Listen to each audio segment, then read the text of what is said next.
Seriously இந்த big பாஸ்க்கு Jacqueline மேல என்ன காட்டுன்னு தெரியலங்க. காலையில இருந்தே அவங்க கதறிட்டு இருக்காங்க. காலையில இருந்த நேத்துல இருந்தே அவங்க கதறிட்டு இருக்காங்க. எங்க அம்மா உள்ள விட்டுருங்க நேத்து அழுதுட்டாங்க. இருந்தாலும் ஜாக்லின் ஃபேமிலியை தவிர மிச்ச எல்லாரையும் உள்ள விட்டுட்டு இருக்காங்க. ஆக்சுவலா முத்துக்குமரன் பாத்தீங்கன்னா அவங்க ஃபேமிலி எக்ஸ்பெக்ட் பண்ணார் தான். இருந்தாலும் பாத்தீங்கன்னா நிறைய இடத்துல எக்ஸ்பிரஸ் பண்ணிக்கவே இல்லை. சீக்கிரமா வரணும் அப்படின்ற மாதிரி வரும்போது வரட்டும் அப்படின்ற மாதிரி தான் இருந்தாரு. கடைசியில பாத்தீங்கன்னா இப்ப செகண்ட் ப்ரோமோல பார்க்கும்போது அவங்க ஃபேமிலில இருந்து அவங்க அப்பா அவங்க அம்மா வந்துட்டாங்க. ஆனா ஜாக்லின் ஃபேமிலில இருந்து இன்னும் வராத மாதிரி தான் இருக்கு. லைவ்ல பாத்தீங்கன்னா அவங்க வந்த மாதிரி எந்த ஒரு அறிகுறி இல்ல. ஆனா ஜாக்லின் தான் பாவம் நேத்துல இருந்தே கதறிட்டு இருக்காங்க அப்படின்ற மாதிரி தான் தோணுது. இதை பார்க்கும்போது பிக் பாஸ் டீமுக்கு ஜாக்லின் மேல தனிப்பட்ட காண்ட் ஏதாவது இருக்கான்னு தெரியலங்க.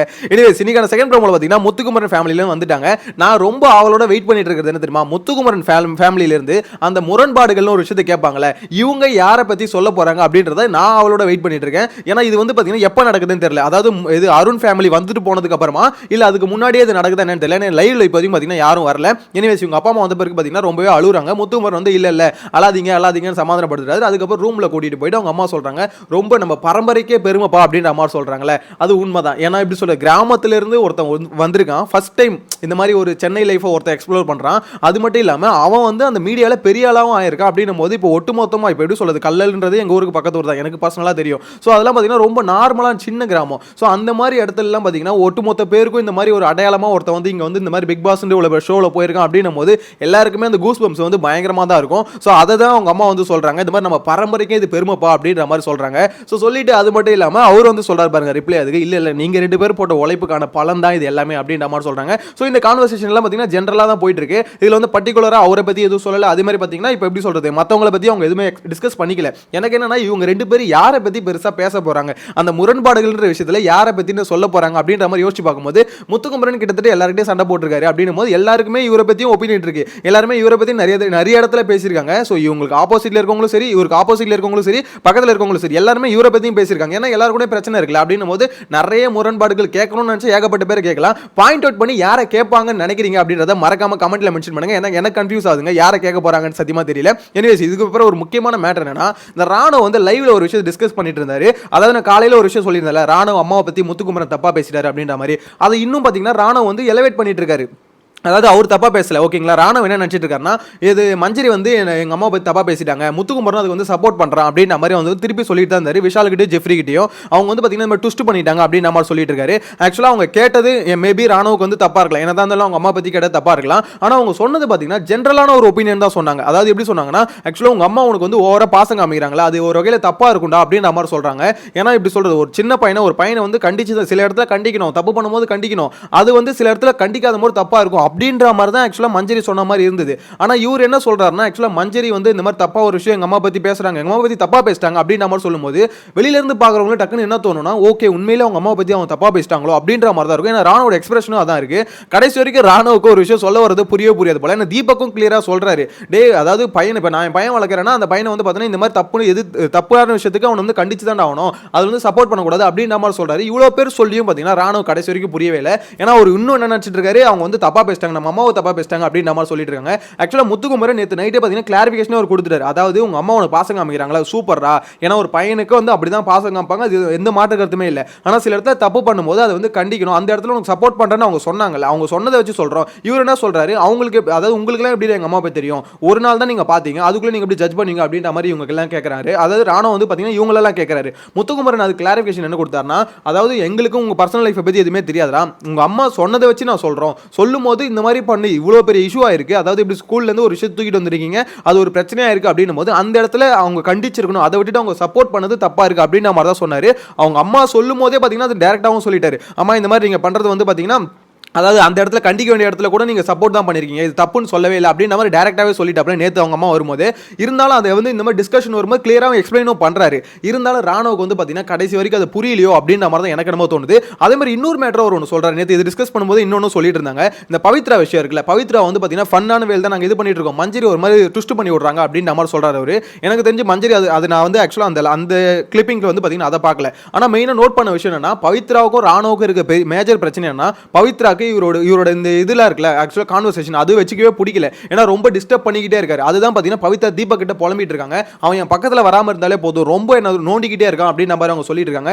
ஏன்னா அவங்க என்ன நினைக்கிறாங்கன்னா பவித்ரா வந்து இனிஷியலாக ராணுவ வந்து எல்லாம் கார்னர் பண்ணும்போது சரி பாவம் இவன் அப்படின்ற மாதிரி கொஞ்சம் ஸ்பேஸ் வந்து கொடுத்தாங்க. அதாவது இந்த இடத்துல வந்து நீ யூஸ் பண்ணிக்கூடா, என்கிட்ட பேசிக்கோ, பிரச்சனை இல்லை. ஆனால் அது எப்படி சொல்றது, ரொம்ப அட்வான்டேஜ் எடுத்துக்காது அப்படின்ற மாதிரி சில இடத்துல அவங்க ரெஸ்ட்ரிக்ட் பண்ணிட்டு இருந்தாங்க. ஆனால் அது நாளாக என்ன ஆயிடுச்சு, ராணுவ வந்து பார்த்தீங்கன்னா எல்லாமே கேஷுவலா பவித்ரா தானே அப்படின்ற மாதிரி எடுத்துக்கும். அவங்களுக்கு சமகாண்ட ஆயிடுச்சு. அதனால தான் இந்த மாதிரி வந்து ஃப்ளர்ட் பண்ணிட்டு இருக்கிறது அவங்களுக்கு பிடிக்கல. ஒரு கட்டத்துக்கு மேல பவித்ராக்கு பிடிக்கல. சோ அது எப்படி சொல்ற, நீ ஃப்ளர்ட் பண்றதே ஒரு கண்டென்ட்டா வச்சு இப்போ என்ன யூஸ் பண்ணி நீ ஒரு கண்டென்ட் பண்ணிட்டு இருக்க அப்படின்னும் போது அவங்களுக்கு காண்டாகுது. அதை எப்படி சொல்ல, காமெடியாவும் சொல்லி பார்த்துட்டாங்க, ஜெனரலாவும் சொல்லி பார்த்துட்டாங்க, கொஞ்சம் ஸ்ட்ரிக்டாவும் சொல்லி பார்த்துட்டாங்க. கடைசியா தான் பார்த்தீங்கன்னா வந்து கத்திட்டாங்க. ஓகேங்களா, இவ்வளவு நடந்துருச்சு. சோ அது வந்து எப்படி சொல்றதுன்னா ரெண்டு பேருமே நீங்க வந்து இப்போ பவித்ரா மேலேயும் ஒரு தப்பு இருக்கு. என்னன்னா இனிஷியலாவே இப்போ எப்படி நேத்து கத்துனாங்கல்ல, அது இனிஷியலாவே கத்திருக்கணும். தனியா கூட்டு போய் இந்த மாதிரி பண்ணாத அப்படின்னு சொல்லிட்டு இனிஷியலா கத்திருந்தாங்கன்னா அது ராணுவ கிட்ட இருந்து தடப்பட்டிருக்கும். அப்படி அதாவது ராணுவ நிறுத்திருப்பாரு என்னன்னு தெரியல. மேபி அது நிறுத்ததுக்கு வாய்ப்பு இருக்குன்னு வச்சுக்கோங்களேன். பவித்ராவும் அதை பண்ணல. சோ அது மாதிரி ராணுவ வந்து பாத்தீங்கன்னா அது நிறுத்தவும் இல்லை. அவங்க தான் நாசுக்கா சொல்றாங்களே இந்த மாதிரி பண்ணாத ராணுவ அப்படின்ற மாதிரி. அப்பயும் பாத்தீங்கன்னா ராணுவ அது நிறுத்திக்கவே இல்லை. தொடர்ந்து கண்டினியூ ஆயிட்டே இருந்தது. ஒரு சமயத்துல பாத்தீங்கன்னா அது பெருசா வெடிச்சிருச்சு. அது வந்து பவித்ரா வந்து பயங்கரமா கத்தந்தால அது பெருசாயிடுச்சுன்னு வச்சுக்கோங்களேன். எல்லாருக்குமே தெரிஞ்சிருச்சு. சோ இப்போ எல்லாரோட ஒப்பீனியன் என்னவா இருக்கு, ரெண்டு பேருமே இந்த மாதிரி வந்து இது பண்ணிக்கிறாங்க. சோ அது ரெண்டு பேருக்குள்ள இருக்க பிரச்சனை அப்படின்ற மாதிரி மோஸ்ட்லி ஒதுங்கிறாங்க. ஜாக்லின் முத்துக்குமரன் எல்லாம் பாத்தீங்கன்னா ஒதுங்கிறாங்க. ஏன்னா இன்னைக்கு அவங்க இது பண்ணுவாங்க, நாளைக்கு திருப்பி ஃபன்னா பேசிப்பாங்க அப்படின்ற மாதிரி. ஆனா மஞ்சள் இதுல உள்ள போனது தப்பு தான். அதாவது அவங்க உள்ள போய் என்ன சொன்னாங்கன்னா இந்த மாதிரி ஃப்ளர்ட் பண்ற மாதிரி ஒரு விஷயம் பண்றாங்க, அது ரொம்பவே தப்பா இருக்கு, அது அவங்களுக்கு பிடிக்கல அப்படின்ற மாதிரி. ஆனா பவித்ரா வந்து பாத்தீங்கன்னா எந்த இடத்துலயும் ஃப்ளர்ட் பண்றாங்க அப்படின்ற விஷயத்தை அவங்க மென்ஷன் பண்ணவே இல்லை. ஏன்னா இவங்க தான் மஞ்சரி தான் இந்த மாதிரி சொல்லிட்டாங்க, ஃப்ளர்ட் பண்ற மாதிரி பண்றது அவங்களுக்கு பிடிக்கல அப்படின்ற மாதிரி. அது வந்து ராணுவ சொல்றாரா அக்செப்டட். ஏன்னா இந்த மஞ்சரி சொன்னது தப்பு தான் வச்சுக்கோங்களேன். இருந்தாலும் அதுல வந்து தப்பு என்ன பொறுத்த வரைக்கும் பாத்தீங்கன்னா பவித்ராக்கும் இதுக்கும் இருக்கிற பிரச்சனை வந்து பாத்தீங்கன்னா உண்மையிலே பவித்ராக்கு சம காண்டாவுது. ஏன்னா இவன் தொடர்ந்து என்ன டார்ச்சர் பண்ணிட்டு இருக்கானே அப்படின்ற காண்டு வருது. அந்த காண்டு வந்து பாத்தீங்கன்னா எல்லாருக்குமே தெரியுது. அதாவது பவித்ராவும் கூப்பிட்டு சொல்லிட்டாங்க, முத்துக்குமரனோட தீபக்கோட எல்லாரும் சொல்லிட்டாங்க, இந்த மாதிரி நீ வந்து போய் பேசுறேன்னா ஸ்ட்ரைட்டா சொல்லிடுமா, இதுக்கப்புறம் இதை பண்ணாத அப்படின்னு நம்ம சொல்லிடுமா அப்படின்னு நம்ம சொல்லிட்டாங்க.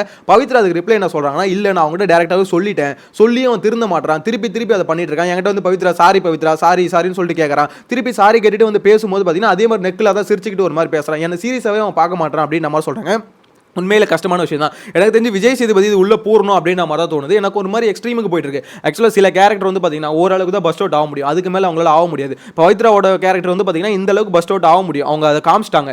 இதுக்கப்புறமும் ராணுவ அதை நிறுத்தாம திருப்பி அதை கிண்டல் பண்ற மாதிரி நெக்கல் பண்ற மாதிரி பண்ணிட்டு இருக்கிறது கண்டிப்பாக கம்பல்சரி விஜய் சேதுபதி உள்ள போந்து எப்போ ராணுவ அவங்க தான் ஸ்டாப் பண்ணணும்னு சொல்லிட்டாங்களே, ஓகே அவங்க ஃபன்னா எடுத்துக்க வரைக்கும் ஓகே, இல்லை இப்போ சீரியஸாக போகுது அப்படின்னு நம்ம சொல்லிட்டாங்கன்னா நிறுத்த வேண்டியதானே. அதில் எதுக்கு திருப்பி மூக்க நுழைக்கிற, அதாவது எப்படி சொல்றது, அவர் சொல்றாருல ஒரு குழப்பம் பண்றதுக்கு ஒரு ஆள் இருக்கணும். அதாவது எல்லா விதத்திலையும் எல்லா இடத்துலையும் குழப்பம் பண்ணலாம். அதுக்குன்னு பார்த்தீங்கன்னா ஒருத்தவங்களுக்கு பிடிக்காத ஒருத்தவங்களை போயிட்டு நோண்டிக்கிட்டே இருக்கிறது எப்படி குழப்பமாகும். இன்கேஸ் அதை அன்ஷிதா கிட்ட பண்ணியிருந்தா நேற்றுக்கு அன்ஷிதா என்ன பண்ணியிருப்பாங்க, ராணுவ செவிலே ஒன்று வச்சிருப்பாங்கல்ல, பவித்ரான்றதுனால அவங்க இழிச்ச வேண்டதுனால எல்லாமே பண்ணிக்கலாமா அப்படின்ற, அதாவது ஒருத்தவங்க சாஃப்டா இருக்காங்கன்றதுனால அவங்க எவ்வளோ வேணா நோண்டலாமா அப்படின்ற மாதிரி எனக்கு என்னமோ தோணுது. ஸோ இந்த இடத்துல பார்த்தீங்கன்னா விஜய் சேதுபதி உள்ள பூந்து இதுக்கு ஒரு எண்டு கார்டு போட்டால் தான் எனக்கு பொறுத்த வரைக்கும் பெட்டரா இருக்கும் அப்படின்ற மாதிரி தோணுது. எதுக்காக இதை பேசுறேன்னா, இப்போ லைவ்ல வந்து பார்த்தீங்கன்னா ராணுவ வந்து விஷால் கிட்டையும் ஜெஃப்ரி கிட்டையும் சொல்லிட்டு இருந்தாரு, இந்த மாதிரி வந்து மஞ்சரி இந்த மாதிரி ஜாக்லின் இந்த மாதிரி பேசுறாங்க, அதுக்கு வந்து முத்து வந்து சப்போர்ட் பண்றாங்க, அம்மாவை பத்தி தப்பா பேசுறாங்க அப்படின்ற மாதிரி சொல்லிட்டாப்ல. அது சொல்லும் போதே பாத்தீங்கன்னா எப்படி அம்மாவை பத்தி தப்பா பேசுறாங்க. இப்ப வெளியில வந்து ட்விட்டர்ல வந்து ராணுவோட ஆர்மி ராணுவோட டீம் என்ன பண்ணிட்டு இருக்காங்கன்னா, அம்மாவை பத்தி இந்த மாதிரி தப்பா பேசிட்டான், முத்துக்குமரன் வந்து அம்மாவை பத்தி தப்பா பேசிட்டான் அப்படின்ற மாதிரி விஷயத்தை தான் காலையில இருந்து ட்ரெண்ட் பண்ணிட்டு இருந்தாங்க. காலையில வீடியோல நான் அதான் சொல்லியிருந்தேன். ஸோ அதே விஷயத்தை ராணுவம் உள்ள சொல்லும் போது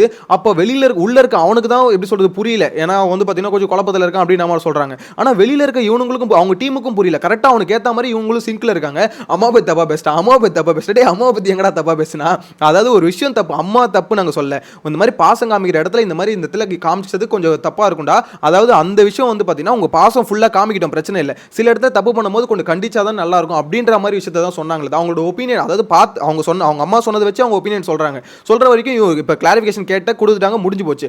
அதை விட்டுட்டு அம்மாவை பத்தி தப்பா பேசிட்டாங்க அப்படின்னு சொல்றது என்ன பொறுத்த வரைக்கும் அது உடன்பாடவே தெரியல. இன்கேஸ் ராணுவுக்கு அது ஹர்ட் ஆயிருந்தா அது அவர் ஒரு ஒப்பீனியன், ஓகேங்களா, எங்க அம்மா வந்து இந்த மாதிரி தப்பா பேசிட்டாங்க அப்படின்னு ஒப்பீனியன் இருந்தாலும் மத்தவங்க கிட்ட போயிட்டு எங்க அம்மா பத்தி இவங்க எல்லாம் தப்பா பேசிட்டாங்க அப்படின்னு சொல்லும்போது அது கேட்கறதுக்கு ஒரு மாதிரி இருக்கு அப்படின்னு மாதிரி எனக்கு என்ன தோணுது. உங்களோட கருத்தை மறக்காம கமெண்ட்ல மென்ஷன் பண்ணுங்க. எனிவேஸ் முத்துக்குமரன் ஃபேமிலி உள்ள வந்திருக்காங்க, இவங்க யாருக்கிட்ட முரண்பாடா சொல்ல போறாங்க அப்படின்றத நானும் அவளோட காத்துட்டு தான் இருக்கேன், யார்கிட்ட சொல்ல போறாங்கன்னு வெயிட் பண்ணி. சோ உங்களோட கருத்தை கமெண்ட்ல மென்ஷன் பண்ணுங்க. நெக்ஸ்ட் வீடியோல மீட் பண்ணலாம். Bye by.